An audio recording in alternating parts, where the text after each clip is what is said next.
Vamos fazer nossa revisão. E aí, Rogério, pessoal, outro dia, né? O pessoal pensa que é o mesmo dia, pensa que a gente foi ali trocar de roupa, não é, né? É porque a gente, para ele é continuação, mas para nós é outro dia. É isso aí. Né? Então, galera, vamos lá fazer nosso resumão, vamos começar a trabalhar, tem muitas coisas para fazer ainda hoje. Vamos lá. Aula 13.2, Geografia de Rondônia. Nós falamos, né, Rogério, que em vez em quando nossos queridos alunos vão perceber essa mistura muito intensa, que não dá de desconectar da história, né? Com a certeza. Geografia junto com a história. Pois é, nós falamos do ciclo da cassiterita, nós falamos que começa a partir das descobertas de 1958, os primeiros aluviões de cassiterita. E a gente também fala que foi nas áreas de seringais. Um momento histórico, aquele espaço geográfico tirava seringa. Depois começa para tirar a cassiterita. Uma é uma extração vegetal, extrativismo vegetal. E agora se torna um extrativismo mineral, né? Então, essa atividade, novamente, obviamente, a gente sempre vai lembrar nosso querido aluno, né, Rogério, que por isso que o nome é ciclo, né? Ciclo. Ele abre e fecha-se. Então, e relacionado a quê? Principalmente a fluxos migratórios. Né? Então, essa vinda de pessoas foi historicamente em Rondônia, foi transitório. Vinha por um motivo e depois as pessoas iam embora porque acabava aquele ciclo. Com certeza. E aí foi a mesma história também com a cassiterita. E vieram novamente migrantes de vários estados brasileiros, ok? A garimpagem, no primeiro momento, era manual, exigia mão de obra, praticamente 50% da população economicamente ativa da época, que moravam aqui. Então, só no extrativismo da cassiterita, né? Imagine só, né? Exatamente. 50% dessa galera trabalhava com a produção, com a extração, né? Isso. Aí também, Rogério, nós falamos da abertura da BR-364. Também falamos para os nossos queridos alunos que antes de ela ser chamada BR-364, ela era chamada BR-029. Nós falamos também, Rogério, para os nossos queridos alunos, que a abertura desta BR foi no governo de Juscelino Kubitschek. Esse menino aqui, que era fera na época, foi um grande estadista. Sim, o cara do progresso, né? Exatamente, ele era o cara.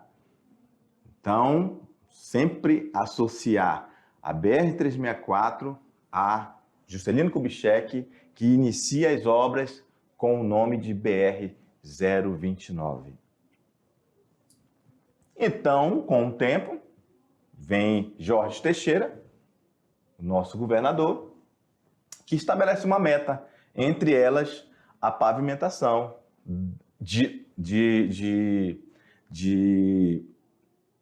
dessa BR, que um dia foi a 029. Só que já no tempo de Jorge Teixeira já levava o nome de BR-364. É isso aí.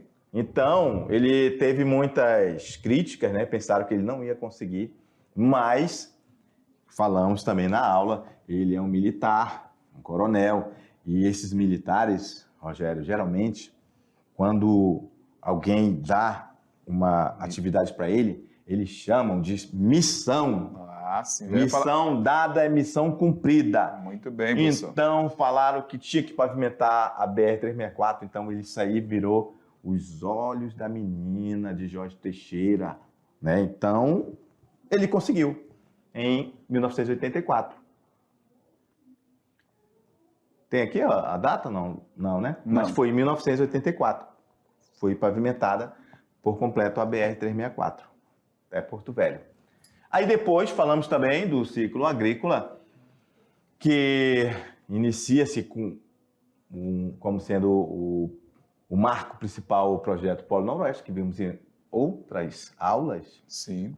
Está relacionado também à abertura da BR-364, que permitiu também a entrada de imigrantes. O pessoal viu assim, opa, agora tem uma estrada que dá acesso. Então já ficou diferente. Em 60, iniciou o processo de colonização espontânea na região, quando o governo federal considerou que o centro-oeste do país como uma área prioritária para o desenvolvimento nacional. É aquilo que você falou durante a aula. Já o centro-oeste já era uma região de fronteira agrícola, muito bem, muita produtividade e precisava expandir para esses rincões também. Com certeza. E aí, tipo, por isso que esse primeiro momento foi espontâneo, né? Mas a partir da década de 70, o governo começou a estimular esse fluxo migratório para essas terras aqui do Oeste, com a criação de projetos, né? E também com a liderança, né? O cuidado desses projetos do INCRA, que estimulou também a ocupação e surgiram vários municípios aqui em Rondônia. Então, exatamente. Foi criado e implantado o Programa de Integração Nacional, o PIN. E depois, então, Rondônia passou quase toda a jurisdição da União através de quê? Do INCRA. Muito bem. O INCRA foi o órgão responsável por fazer, tem essa responsabilidade de fazer essa atividade, esse gerenciamento dos agricultores e o assentamento deles. É isso aí. Beleza? Fica aí com sua atividade, daqui a pouco a gente volta. É isso aí, galera. Tchau.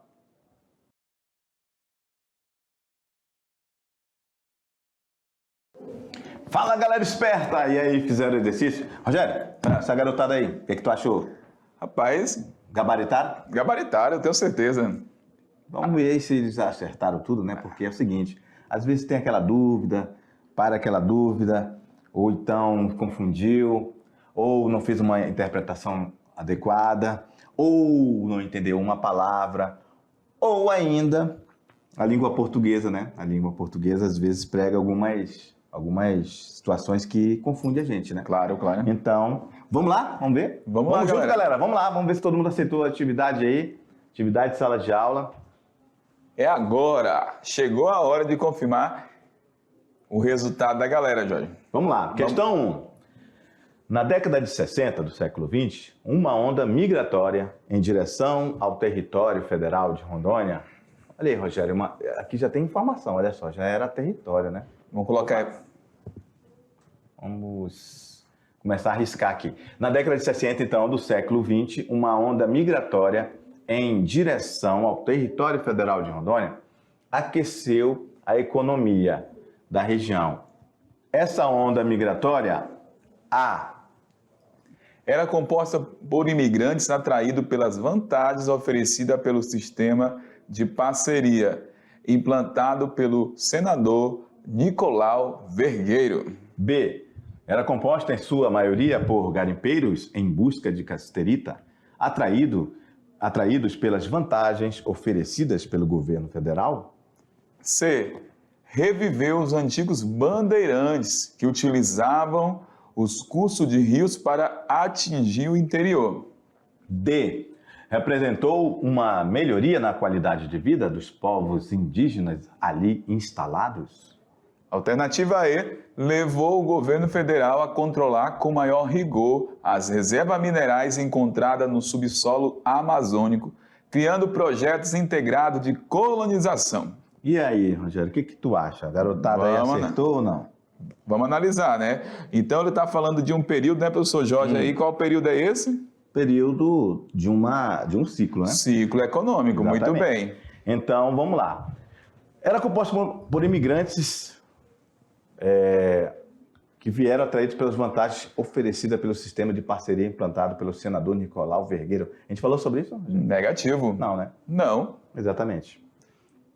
Então, a letra B aí era composta, em sua maioria, por garimpeiros em busca de cassiterita, atraídos pelas vantagens oferecidas pelo governo federal. Tá bonito, não tá, Rogério? Tá bonita. Vamos ver as outras. Reviver os antigos bandeirantes, que utilizavam o curso dos rios. Não tem nada. Isso daí já é década de 60, é século 20. Exatamente. Então, a gente já está vendo aí que tem uma bonita que já ficou ali para trás. Representou uma melhoria na qualidade de vida dos povos indígenas. Os povos indígenas ainda temos problemas com eles até hoje. Com certeza. Imagina na época. Aí nós tínhamos conflitos, né? Exatamente. Levou o governo federal a controlar com maior rigor as reservas minerais. Como poderia ser com o nível tecnológico que a gente tinha? Né? Então, ficou um negócio meio fácil para o nosso querido aluno responder. Porque a gente falou de garimpeiro, a gente falou de cassiterita, a gente falou do governo federal, principalmente através do órgão que fez todo esse trabalho de garimpagem, que era o CPRM, não é isso? Certo. Então, letra B era composta em sua maioria por garimpeiros em busca de cassiterita, atraído pelas vantagens oferecidas pelo Falamos governo aí federal. também sobre a questão desse período da mão de obra, né? A mão de obra, muita obra. Gente aí trabalhando com a cassiterita, né? Exatamente. 50% da população aqui instalada. Beleza. E aí, Rogério, todos acertaram, né? Então, show de bola. parabéns aí vocês que acertaram. Quem não acertou vai ter que reler, dar uma lida de volta aí para... Na verdade, quem não acertou, ele vai reler, mas ele vai ficar atento. Por quê? Porque quando ele fica atento e reler, ele fica mais top das galáxias, porque ele vai aprofundar naquele assunto. Com certeza. Beleza? Beleza. Vamos lá, então. Continuando. Questão 2. São causas dos recentes processos migratórios dirigido para Rondônia nas décadas de 70 e 80, de 1970 e 1980. Beleza. Olha só, Rogério. A questão 2, o próprio comando já pede logo no começo, ó, causa. Causas, muito bem. Causa, o que provoca um certo fenômeno, né? O que provoca aquilo. Muito bem. O que fez com que aquilo acontecesse. O que motivou. O que motivou. Muito bem. Exatamente. Olha só, então a gente já deu até sinônimos de outras palavras Claro, que com podem certeza. ser usadas no lugar de causas. E, inclusive, ainda tem pessoas que podem até confundir o que é causa, às vezes, com consequência. Ah, sim. Né? Uma coisa é a causa, outra é a consequência. Com certeza. É isso? Beleza. São causas dos recentes processos migratórios dirigidos para Rondônia na década de 70 e 80. Letra A. Colonização da BR-364 e os garimpos de ouro no Rio Madeira. B. O segundo ciclo da borracha. C. A colonização do eixo ferroviário da Madeira-Mamoré. D. A formação das grandes lavouras de soja e cacau entre Porto Velho e Humaitá. E a alternativa E, a abertura dos garimpos de cassiterita nos rios de Paraná e Machado. E aí, qual é que será que nosso aluno colocou? Olha aí, professor Jorge, aí tem algo bem interessante no enunciado da questão, sobre o período de 1970 e 1980. E nós falamos muito bem sobre esse período porque é um novo ciclo. Isso, exatamente. O ciclo anterior era a questão anterior, que era ciclo cassiterita. Então, Isso. nós temos aqui esse período de 70 e 80 de grande crescimento populacional em Rondônia, motivado, né, por alguns fatores. Isso. Então, olha só, Rogério, o segundo ciclo da borracha. Isso aqui está lá na década de 40, né? Muito bem. Relacionado à Segunda Guerra Mundial. Então, Segunda Guerra Mundial que já tinha finalizado. Isso. A colonização do eixo ferroviário da Madeira-Mamoré. Olha, se houvesse a colonização do eixo ferroviário da Madeira-Mamoré, o que tinha que acontecer ao longo da BR tinha acontecido ali para a região de Guajará-Mirim. Né? É o contrário. Então, foi uma colonização ao longo da BR. Olha aqui, ó. Então aqui, isso aqui já está correto, né? E falar de Madeira-Mamoré, lembrar lá do primeiro ciclo da borracha ainda, Isso, 1900 e pouquinho, né? 3, entendeu? Lá, lembrar do Tratado de Petrópolis, que eles já aprenderam em aulas anteriores. Olha só, a formação de grandes lavouras de soja entre Porto Velho, olha, e Humaitá. Aqui a terra é muito pobre para essa região, para plantar soja. Sim. Essa soja a gente vai ver acontecer principalmente na região sul de Rondônia. Muito bem. Okay? A abertura dos garimpos de cassiterita nos rios, a gente falou de Paraná Não. e Machado? Então, está correta a letra A, os garimpos de ouro do Rio Madeira. Meu amigo, Rogério, eu dei uma questão para te falar sobre isso, muito interessante. Eu não sei se você lembra, chega aí com a gente, diretor, por favor. Eu não sei se você lembra, eu te falei que às vezes eu e meu pai, a gente ia para o sítio e aí esperava carona. Enquanto não passava o ônibus, a gente, vai que algum caminhão leva a gente. E aí passava, Rogério, caminhão cheio daqueles abacaxi, aquelas ferramentas de garimpo. Certo. E era muita gente indo, garimpeiro em caminhões, aqueles Pampa, F1000, F4000. Então era o ciclo do ouro também estava acontecendo. Aí eu pensei aqui comigo, se hoje em dia, galera, ainda tem muito ouro no Madeira, imagina o passado, né? Exatamente. É Beleza. isso aí. Então, BR-364 estava sendo também colonizada. falamos para vocês durante a aula, galera, que essa colonização se deu principalmente, Rogério, principalmente porque ela se torna efetiva. Então você tem uma BR e aí... Vamos só subir um pouquinho mais aqui, né, professor? Isso, desculpa. Vamos fazer aqui, ó. Vou fazer aqui, ó, BR. E aí, ó, um monte de vicinal ao redor dela. E aqui estão os sitiantes, ó. Eles vão vir, aqui vai ter um monte de sítio, ó. Aí vai virar a famosa espinha de peixe. E essa BR vai começar a ser utilizada para quê? Para escoar a produção. Lembra que a gente falou isso? Sim, então, claro. Aí, ó, aí os colonos vão usar essas linhas chamadas vicinais para acessar a BR e assim vender a sua produção agrícola. Show. Beleza? De bola! Vamos para a questão 3? E aí, mas aí, tu acha que eles acertaram? Tranquilo, essa questão aí eu tenho certeza, professor Jorge. Fechou, meu amigo. Então vamos para 3. Manda Sobre ver. o surto migratório nas décadas de 70 e 1980, pode-se afirmar: alternativa A, que resultou do aumento do interesse do mercado internacional pela borracha da Amazônia.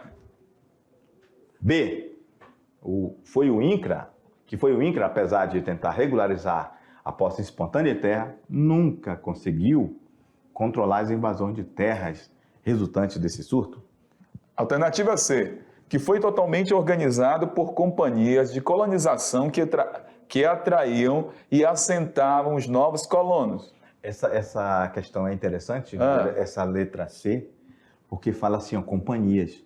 Quando a gente fala em companhias, nós não falamos em companhias.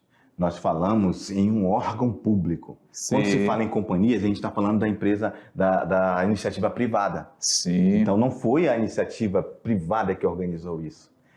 Então, se o nosso querido aluno, né, ele é jovem, mas já tem essa percepção de entender algumas palavras para que ele não caia nessas armadilhas. Porque, realmente, isso aqui, se não souber o que é uma companhia, ele pode se equivocar e ele pode errar. Claro. Então, a gente já, de antemão, para que um dia se aparecer uma palavra dessa, ou ele ter que saber, a palavra é órgão público. Muito bem. No caso do INCRA, né? Certo. E letra D, que o migrante buscava principalmente a atividade de extração da cassiterita. E aí, Rogério, tu acha que eles acertaram? Tranquilo, professor. Daí falamos aí muita coisa sobre essa questão da ocupação em Rondônia nesse período e o INCRA liderando esse projeto. Isso. Tentou, né, ser um projeto efetivo, mas ele não conseguiu, né, garantir o controle da terra e surgiram muitas invasões, até porque o agricultor chegou, se deparou com muitas vezes um solo improdutivo. Isso. E aí, quando desmatava na agricultura itinerante, abandonava essa terra, invadia novas áreas e assim aconteceu. E aí aumentava o quê? O desmatamento. Desmatamento e o solo, aquela terra abandonada, aquela devastação e que geralmente causou muito impacto ambiental. Então, nós falamos do INCRA na nossa aula, falamos que ele foi o responsável por regularizar essas terras, por regularizar a posse da terra, mas ele não foi totalmente efetivo na sua missão. Ela não foi perfeita. Sim, claro. Existia muita falta de infraestrutura, faltava pessoal, faltava logística. Aqui ainda era um lugar que ainda estava começando a ser explorado. É verdade. É isso? Então, realmente era difícil fazer o controle total. Como é hoje? Hoje nós temos controle de via satélite, controle de radar, controle de sensoriamento remoto, Rogério. Então, é muito diferente hoje a situação da época, né? Aí não, era o controle físico. Isso. Vamos lá. Questão 4. O povoamento do extremo oeste do Brasil e sua integração produtiva ao território nacional, mais do que um problema econômico, representou, desde o período colonial, olha só, Rogério, que bonito, ó, as vírgulas, para o nosso querido aluno entender que isso aqui são explicações, né? Que fica então, desde o período colonial, um problema geopolítico. Deste modo, embora a existência de terras de Rondônia tenham estimulado a ocupação produtiva do território, a exploração econômica em escala importante destes recursos só foi possível com a construção da ferrovia Madeira-Mamoré, B, os investimentos na melhoria dos portos fluviais. C, a dragagem e navegabilidade do Rio Ji-Paraná. Alternativa D, a ligação rodoviária entre Porto Velho e Rio Branco. Ou letra E, a abertura da BR-364. Bem, o texto está perfeito, o texto está bonito. Ele só precisava de lembrar o fato histórico que aconteceu para dar esse impulso, né? Muito bem. E aí, foi mamão com açúcar ou não? Tranquilo, professor Jorge. Tranquilo, né? Marca Então, logo aí, porque ele só quer confirmar que ele acertou. parabéns, galera. É isso mesmo, a BR-364. Vimos isso ao longo da nossa aula. Vamos para a questão 5. Dentre as consequências da abertura da BR-364, podemos citar A, o incremento das atividades ferroviárias na EFMM. O processo de colonização a partir dos garimpos de ouro localizado ao longo da BR-364 durante as décadas de 60 e 70. C, o processo de colonização agrária que trouxe para o eixo da BR-364 imigrantes predominantemente sulistas, responsáveis pela fundação de municípios como Cacoal e Presidente Médici. Alternativa D, o incremento da colonização ao longo do eixo do Guaporé, Madeira e Mamoré, cortado pela BR-364. Rogério, a gente pode falar sobre essa D? O que tu acha já para o nosso querido aluno? A gente pode falar, sabe por quê? Sim. Porque olha só, fica uma coisa meio esdrúxula associar Guaporé, Madeira e Mamoré e cortado para a BR-364. Pois é, né? Porque a gente vai saber que o Guaporé e o Mamoré está lá nas margens, lá no sul de Rondônia, fazendo a fronteira. E a BR atravessa Rondônia, vindo lá do Mato Grosso. Muito bem. Então, isso aqui já está... Elimina de primeira.